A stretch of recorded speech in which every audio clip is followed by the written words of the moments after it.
This fish, very rare for our viewers that you see a studio of this maturity go up on the block. Absolutely. So an MGM, is it a Paramount, is it a Warner, is it some independent person? Well, I think there's going to be a whole host of folks. As we were hearing, Carl Icahn is going to be one of them. Mm-hmm. Carlos Slim is another. They're both gazillionaires, right? Carl is worth 20.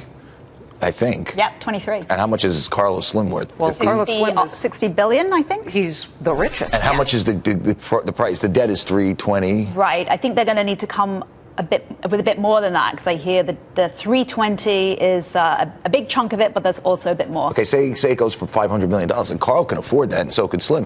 The question is, I don't know Slim as well, but this seems like an odd investment for Carl. Right, this is not what he generally does. Although he did have a stake in MGM, and he made a lot of money. Right, he had 25% in MGM. That was back in 2012. He had a 33% stake in Lionsgate. But he usually flips it. Well, what does he need this headache for, Charlie? Yeah, I don't know. I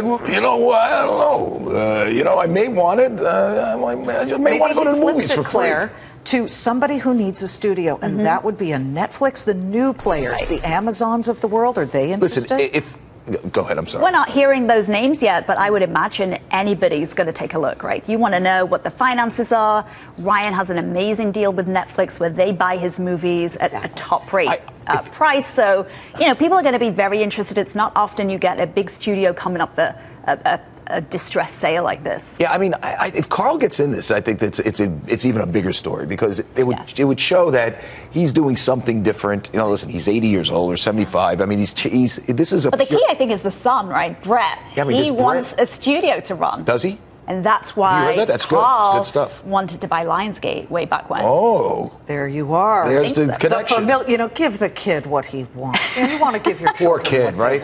Imagine being Carl Icahn's kid. Okay, but what about this, you guys? As you look and see the value of this, this was Ryan Kavanaugh's baby, and he's an interesting guy. He came from Wall Street.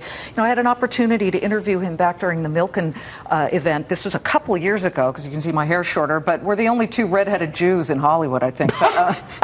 But I'll tell you, he is so passionate. This has got to be breaking his heart and his wallet. He had to sell his Malibu house. I mean, this is an interesting event. Is it not a fall from grace in a way? Very sad for him. Is he personally on the hook for this stuff? Because a lot of these guys, separate their personal stuff. Like that's what Donald Trump does. Question. We saw that he sold his house this week. There will be questions about how much is commingled, if any.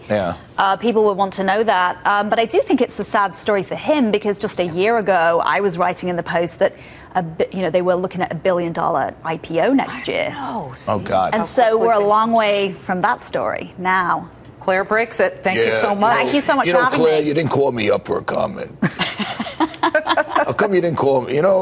Charlie. We always call. Come on. Okay. Come on. That's Charlie's. What's wrong with you? Charlie's version of Carl Icahn. That sounds just like him, you have to admit. Very good. Very good. Thank you. Claire Atkinson of the New York Post. Read her column. She's awesome. Charlie Gasparino.